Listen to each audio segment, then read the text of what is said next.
ఇవాళ ఫ్యూచర్ సిటీలో సీఎం రేవంత్ రెడ్డి పర్యటించనున్నారు. ఫ్యూచర్ సిటీ డెవలప్మెంట్ అథారిటీ భవనానికి 11 గంటలకు రంగారెడ్డి జిల్లా మీర్ఖాన్పేటలో పునాది రాయి వేయనున్నారు. రావిర్యాల నుంచి అమన్గల్ వరకు నిర్మించనున్న green field radial road number 1 నిర్మాణానికి సీఎం రేవంత్ రెడ్డి భూమి పూజ చేయనున్నారు.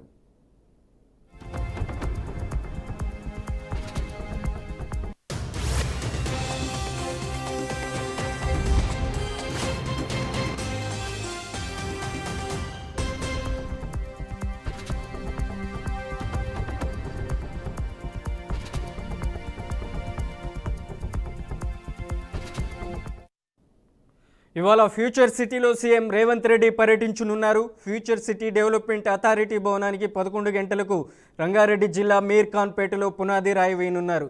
రావిర్యాల నుంచి అమన్గల్ వరకు నిర్మించనున్న green field radial road number 1 నిర్మాణానికి సీఎం రేవంత్ రెడ్డి భూమి పూజ చేయనున్నారు.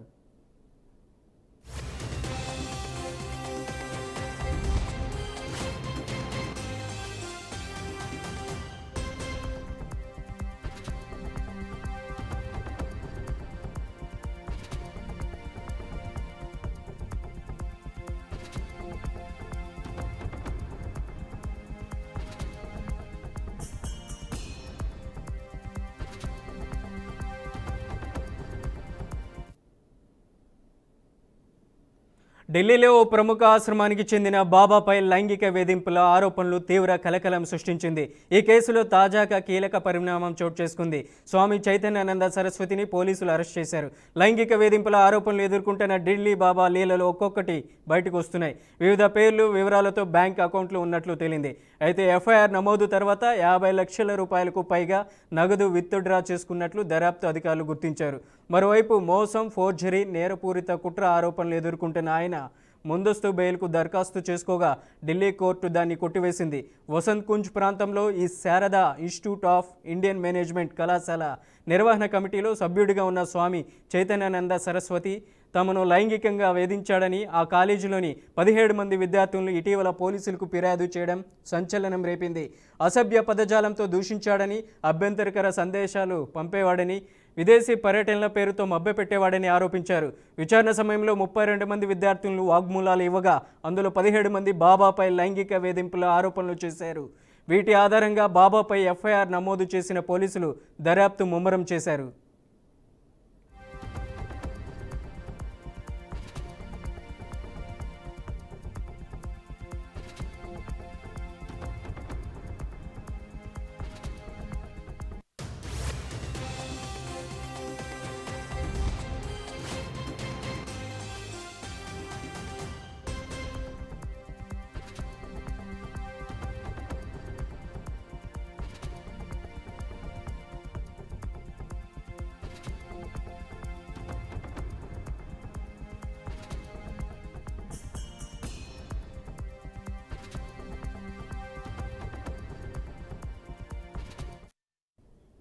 ఢిల్లీలో ప్రముఖ ఆశ్రమానికి చెందిన బాబాపై లైంగిక వేధింపుల ఆరోపణలు తీవ్ర కలకలం సృష్టించింది.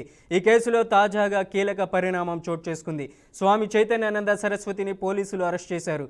లైంగిక వేధింపుల ఆరోపణలు ఎదుర్కొంటున్న ఢిల్లీ బాబా లీలలు ఒక్కొక్కటిగా బయటకు వస్తున్నాయి. వివిధ పేర్లు వివరాలతో బ్యాంక్ అకౌంట్లు ఉన్నట్లు తేలింది. అయితే ఎఫ్ఐఆర్ నమోదు తర్వాత 50 లక్షల రూపాయలకు పైగా నగదు విత్డ్రా చేసుకున్నట్లు దర్యాప్తు అధికారులు గుర్తించారు.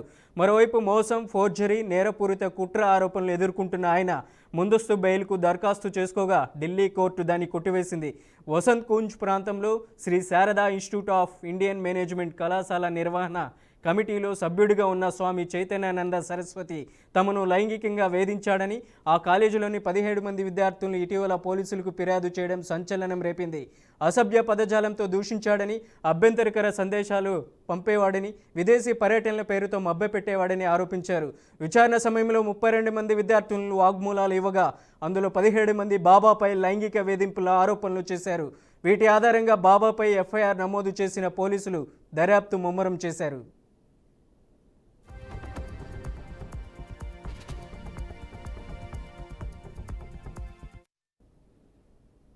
ఖమ్మం జిల్లా తిరుమలయపాలెం కేంద్రంలో నిర్వహించిన గ్రామ పంచాయతీ వార్డు సభ్యుల మహిళా రిజర్వేషన్ సమావేశం రసాభాసగా మారింది. తిరుమలయపాలెం ఎంపీడీఓ ఆఫీసులో ఎంపీడీఓ షేక్ షిలార్ షాహెబ్ అధ్యక్షతన లాటరీ విధానంలో పంచాయతీ వార్డు సభ్యుల మహిళా రిజర్వేషన్ సమావేశం నిర్వహించారు. మహిళా విభజన రిజర్వేషన్ల కేటాయింపు ప్రక్రియ శాస్త్రీయంగా లేదని అఖిలపక్ష నాయకులు ఆరోపించారు. పలు పంచాయతీల్లో చేపట్టిన మహిళా వార్డుల విభజన గత పంచాయతీరాజ్ చట్టాలకు విరుద్ధంగా ఉందని విమర్శించారు. బీసీ, ఎస్సీ, ఓసీ జనాభా ఓటర్లుగా ఉన్న బచ్చోడు తాండా, అజ్మీరా తాండా, చంద్ర తాండా, గోల్ తాండా పంచాయతీల్లో వార్డు సభ్యులు మహిళా రిజర్వేషన్లో ఎస్సీ, బీసీలకు అన్యాయం జరిగిందని వారు తెలిపారు. ఉన్నతాధికారులు జారీ చేసిన జీవో ప్రకారమే వార్డు సభ్యుల మహిళా రిజర్వేషన్ ప్రక్రియ కొనసాగుతుందని వారు స్పష్టం చేశారు.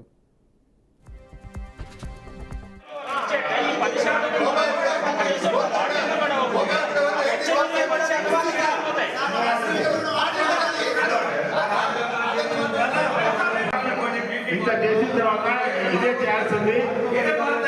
గవర్నమెంట్ ఒక సర్టిఫికేట్ పంపించింది.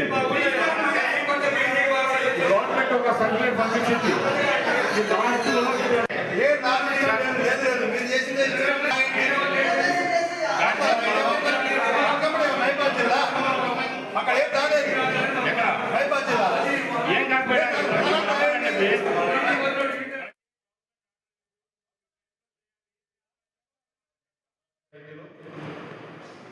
356 వార్డ్స్, ఏ వార్డుకి ఏ కేటగిరీ క్యాస్ట్ కేటగిరీ ఇవ్వాలి అనేది మనకి గవర్నమెంట్ నుంచి వచ్చింది. దాని ప్రకారం మనం రిజర్వేషన్ చేసుకున్నాం. అదేవిధంగా మొత్తం టోటల్ 345 వార్డ్స్లలో ఎస్సీలకి 64 వార్డ్స్ వస్తాయి, ఎస్టీలకి 64 వార్డ్స్, బీసీలకి 99 వార్డ్స్. ఎన్ని వార్డులు ఏ క్యాస్ట్ ఇవ్వాలనేది క్లియర్గా ఇచ్చారు. దాని ప్రకారం నేను టోటల్గా చెప్తున్నాను. ఈ జరిగిన రిజర్వేషన్ కార్యక్రమంలో మనం ఉట్టిగా ఒక కేటగిరీ మాత్రమే రిజర్వేషన్ చేసుకోగలిగాం. ఆ కేటగిరీ రిజర్వేషన్లో ఫర్ ఎగ్జాంపుల్ ఎస్సీ 4 ఇవ్వాలి, ఆ 10 వార్డులలో 4 ఇవ్వడం జరిగింది.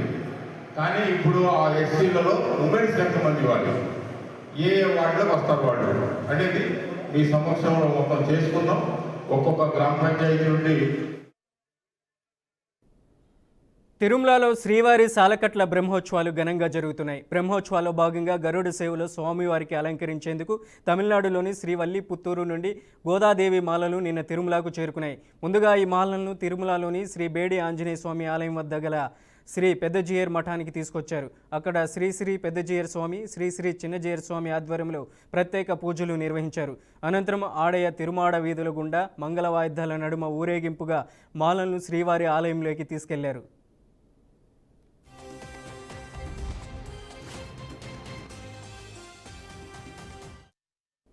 శ్రీవిల్లిపుత్తూరుకు చెందిన 2 కుటుంబాల పూల తయారీదారులు అండల్మాల 2 సికామణి దండలను పెద్ద బుట్టల్లో ఉంచి సమర్పించడం ఆనవాయితీగా వస్తుందని ఆలయ అర్చకులు చెప్పారు. భూదేవి అవతారమైన గోదాదేవికి అక్కడ అలంకరించిన మాలలను గరుడ సేవ రోజున తిరుమల శ్రీవారికి అలంకరించడం ఆచారంగా కొనసాగుతుందని అన్నారు. ఈ కార్యక్రమంలో తమిళనాడు దేవాదాయ శాఖ జాయింట్ మరియప్పన్ ఈవో శ్రీ చక్కర అమల్, శ్రీవై ఆలయ డిప్యూటీ ఈవో శ్రీ లోకనాథం, శ్రీ విల్లిపుత్తూరు ఆలయ స్థానాచార్యులు శ్రీ రమేష్ రంగరాజన్ తదితరులు ఈ కార్యక్రమంలో పాల్గొన్నారు.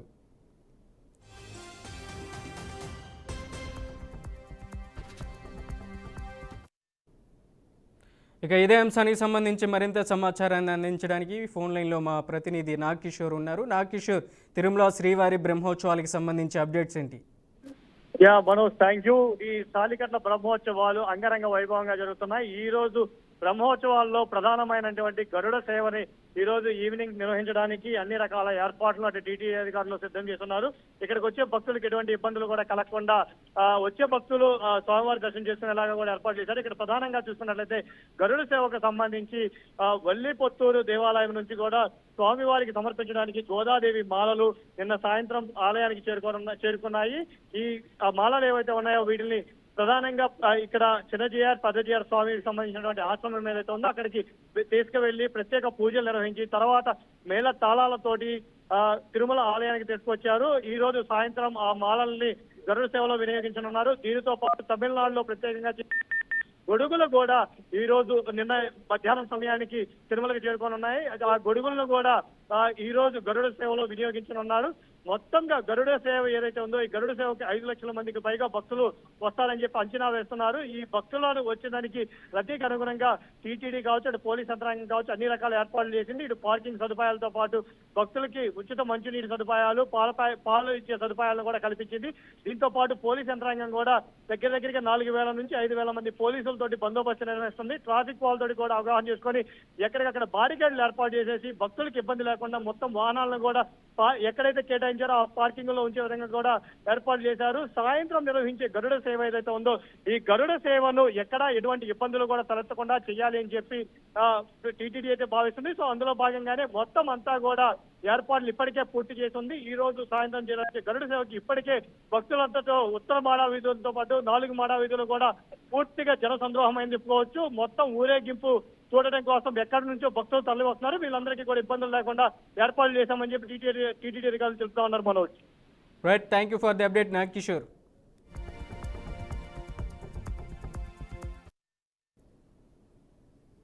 ఇవి బులెటిన్ విశేషాలు. మరిన్ని న్యూస్ అప్డేట్స్ కోసం చూస్తూనే ఉండండి బీఆర్కే న్యూస్, తెలుగోడి సత్తా.